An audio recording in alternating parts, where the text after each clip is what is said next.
Because sometimes we need a different answer, or we need a different option, or we need to explore different ways of doing things.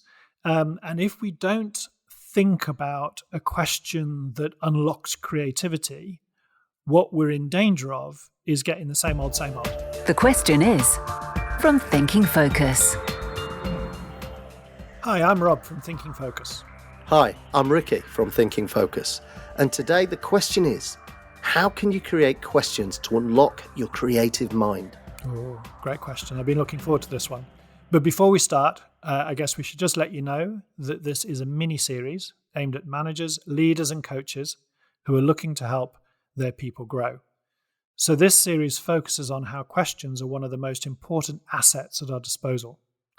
In this third episode of our 4-part series, we explore how can you create questions to unlock your creative mind. Oh, so you were looking forward to this one, weren't you? Yeah. So why do we use creative questions then? Why would we even use them? Well, so a pat answer is so that people can think. but I think a better answer is because sometimes we need a different answer, or we need a different option, or we need to explore different ways of doing things. And if we don't think about a question that unlocks creativity, what we're in danger of is getting the same old, same old. You know, we're in danger of going down the same channels as before, making the same mistakes as before. We're also in danger of sort of lowering people's confidence and ability in being able to change or solve things because there isn't the opportunity in their thinking to come up with a new answer. So there are a couple of things there then, if I can tease them out. One is we talk a lot about the insanity loop, don't we? Which is keep doing the same things, yet expecting a different result. So really what the creative question is designed to do is to break out of that insanity loop. It is to look at it from a different perspective, is to challenge it through a different lens and give you more options. I mean, we work with organizations all the time, don't we, where they seem to rinse and repeat what they've done in the past. Yes. And are then somehow disappointed that it's not got the results or outcomes. And one of the things that creative thinking does is gives you the opportunity, the permission even, to be more free thinking in this. And we're not saying this needs to take hours or days. We're saying you can do this in minutes, and it can trigger new thinking, new opportunities for you to look at and explore. Yeah, and even drive new energy in an individual or in a team. Because, let's face it, quite a lot of that thinking that you described before is because we are creatures of habit. And one of the things about doing the same things in the same way, there's a comfort in that habit, there's a safety in that habit, but it also becomes boring over time. If you were to look at that holistically, why is it that people move on from their jobs? Maybe something's gone wrong in their employment, but quite a lot of people move on because they believe the grass is greener elsewhere. They're bored, in other words. And one of the great things about doing creative thinking and designing or unlocking your creative mind is that actually enables people to go, I'm still in the same situation, I'm still in the same employment or with the same project team, but we're looking at things with a fresh perspective, through fresh eyes. We're looking at different ways of being able to do things.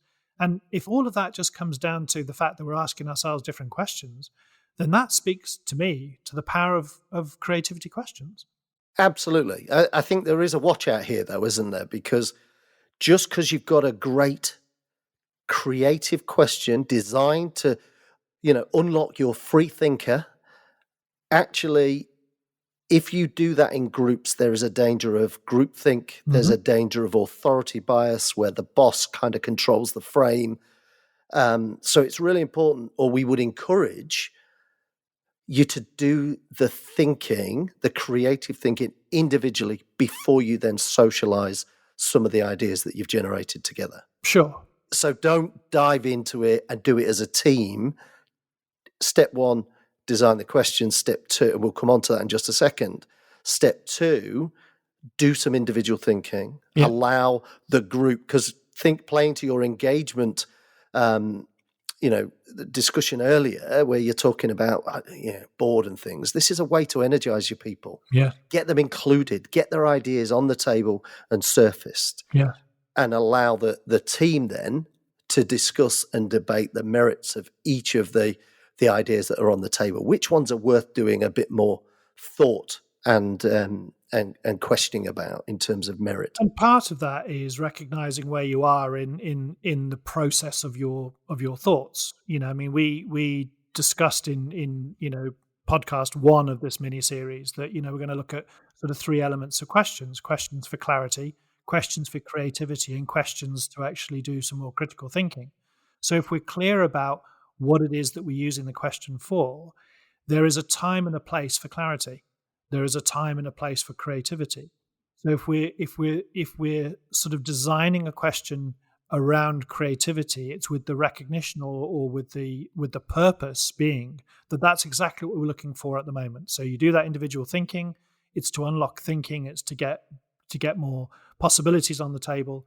And a question here will start with a what or a how, sometimes with a who, but it will have language in it around what could we do, what might we do, what are the possibilities, what might we possibly, what could we possibly, to enable people to go, I recognize that question. The purpose here is to think of ideas. The purpose here is not to make decisions. It's not to get laser-like clarity, because that's not what we're doing at the moment. So, we are great sort of exponents of, and I know you use the phrase a lot, we'll slow you down. We want to slow you down to speed you up. We sort of go, there's a reason for doing something in this way.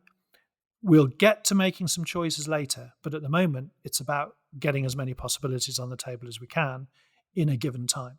Yes, for sure. I think the key here is giving yourself permission to write anything down. It doesn't matter. There's no judgment at this stage. All we're looking for are possibilities, things you could do, right. Not things you will do, things you could do. And one of the traps here is people start to judge their ideas before they start. Yeah. And that derails their thinking. So there is a real trick, an art form to staying out of the judgment piece. That's going to come. You described critical thinking, which we'll talk about in the next episode. But actually, right now, we're in the creative space. All we're interested in is volume, volume, volume, not quality. This is a quantity game. Yeah. And it's giving yourself permission. And I think one of the tricks for this is don't expect it to be right first time. Practice this as a technique. Practice this, as you framed a question earlier, what could I possibly do to achieve or to overcome or to solve? Mm-hmm. All of a sudden, you've got a question set that can help you get unstuck. You've got a question set that can address or resolve a particular issue or problem, or even a relationship that you've had, or it could create a bucket load of ideas to help you go forward and achieve a particular goal that you're working on. Yeah, it's not uncommon for us to see 50 or 100 ideas in 5 minutes, is it? No, absolutely. And that's just individual thinking. That's not a group of people putting all of their ideas together. If you ask the right question and create the environment in which that permission that you've talked about is created, people are clear that what they're looking to do here is to come up with as many ideas as possible, because you don't have to worry about making the judgment. Then you get those volumes. You get lots and lots of ideas coming out if the design of the question is right and the environment that has been set up is a conducive environment to allow that sort of creative thinking. What I particularly like about this, and just sort of giving a rough and ready example, is that, in solving a problem, and you mentioned this just a few minutes ago, it's not uncommon for an issue or a problem that might be happening in the workplace for a manager in a one-to-one with an individual to go, how are we going to solve this problem then? And the difficulty with that question is that it seems to be there's only one answer, and it feels like you're under pressure to answer that question and you must have the solution. If you just subtly change the language in that question, not saying the question's wrong, just the way it's been asked and some of the language in it, how could we possibly overcome the problem? How could we possibly solve that problem or that issue? Immediately, with that change of language, there's an assumption being made that there's more than one answer. The pressure gets removed because it's how could I, how might I. There's a possibility expectation of multiple different answers to the question. So it changes the whole dynamic. And that's the difference between encouraging and enabling and giving permission for creative thinking, as opposed to putting somebody under pressure to come up with the answer, the only answer. And I think that's really important. You know, one of the things we've described in all of the podcasts that we've done so far, and will continue in the next one, is it's all about the language, and it's all about how it's framed and phrased, and the tone that we ask it of ourselves and of others to encourage the desired outcome that we want. In creative questions, we want lots and lots of ideas, lots of things we could do, not will do, but could do. In clarity thinking, we're trying to get to that specific outcome that we're looking at. Mm-hmm. Get that absolute crystal clear clarity. And it's being, mentioned it earlier, we have to be clear what we're trying to achieve at the stage we're at in the process. Yeah. And which is the best set of questions to enable us to do that. And in creative terms, we need a what, a how, maybe a who sometimes, but definitely it needs to be a could or a might, and with a possibly added to it. So as you described, how could I possibly achieve? How could I possibly overcome? How could I possibly solve? What could I possibly do to overcome this? Absolutely. And our problem solving is a really powerful way of using creative questions to get people bought into finding the solution. Yeah, no, very true.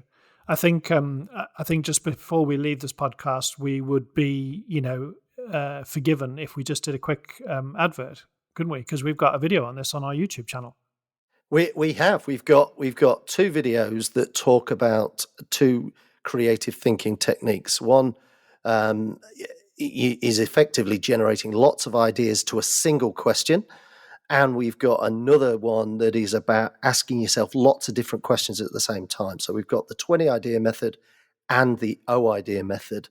And if you go to our YouTube channel, you'll find both of those. Brilliant. So can you remember what we're doing in the last one in this mini-series? Do you know what? I think I can. I'm sure it's all about critical thinking.